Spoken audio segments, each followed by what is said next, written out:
పితా పుత్ర పవిత్రాత్మ నామమున ఆమెన్. పునీత రేమండ్ నొనాటస్. వీరు మతసాక్షి, కార్డినల్, ప్రసవ వేదన మహిళల పాలక పునీతులు.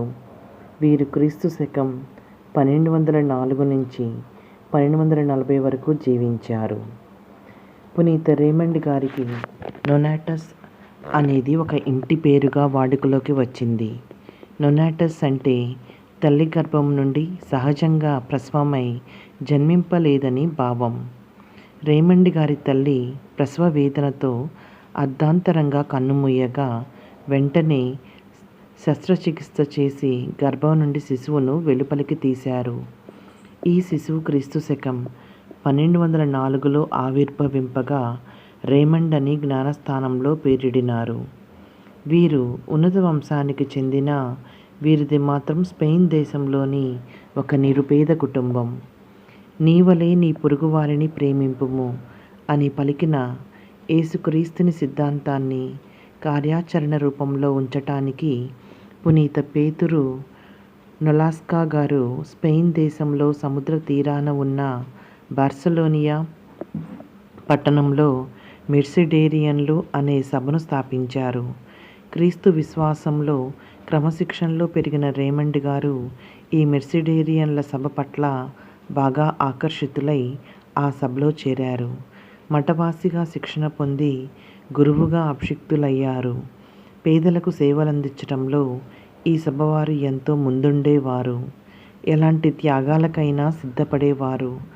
ఆ రోజులలో ధనవంతులు తమ ఇళ్లల్లో, పొలాలలో, వ్యాపారాలలో శాశ్వతంగా పనిచేసేందుకు డబ్బిచ్చి బానిసలను కొనేవారు. ముఖ్యంగా నల్లజాతి ప్రజలు, నీగ్రోలు బానిసలుగా అమ్మబడేవారు. వారికింత తిండి పెట్టి గొడ్డి చాకిరీ చేయించేవారు యజమానులు. అట్టి యజమానుల చెరలోని బానిసలను విడిపించి స్వేచ్ఛ ప్రసాదించేందుకు ఈ మెర్సిడేరియన్ సభవారు తమ శక్తియుక్తులు ధారపోసేవారు, జాలి చూపేవారు.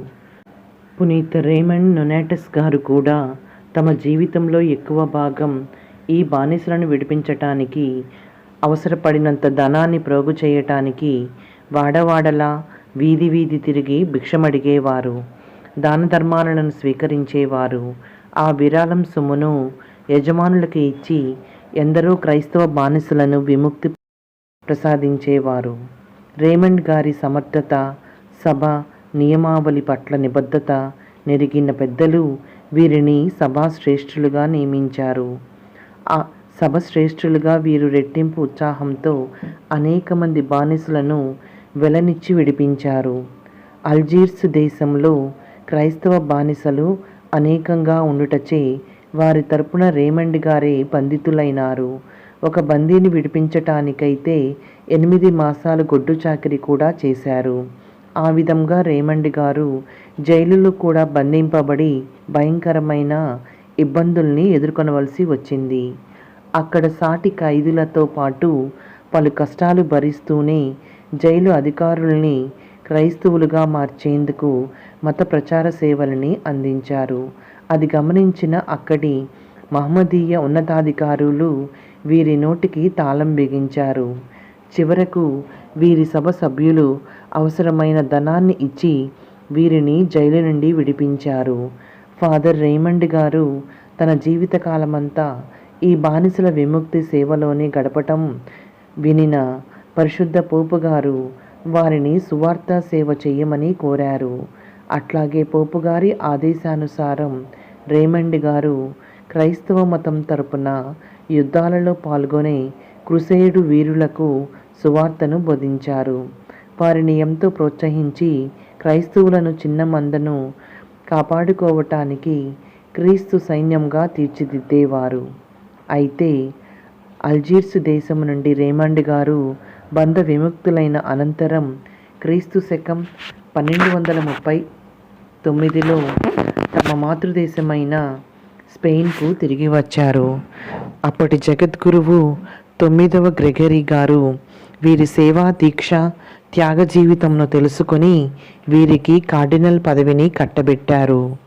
ఆ మరుసటి సంవత్సరం రోము నగరానికి ప్రయాణమై మార్గమధ్యంలో తమ 36వ ఏట క్రీస్తు శకం 1240 ఆగస్టు 30న స్వర్గస్థులైనారు. క్రీస్తు శకం 1657లో అలెగ్జాండరు జగద్గురువులు వీరిని పునీతులుగా వెల్లడించి కొనియాడారు. ప్రసవ వేదనలో ఉన్న మహిళలు, మంత్రసానులు, తప్పుడు నేరాలు మోపబడిన వాళ్ళు పునీత రేమండ్ గారిని ప్రార్థించి సహాయం పొందుతున్నారని విశ్వాసుల గట్టి నమ్మకం.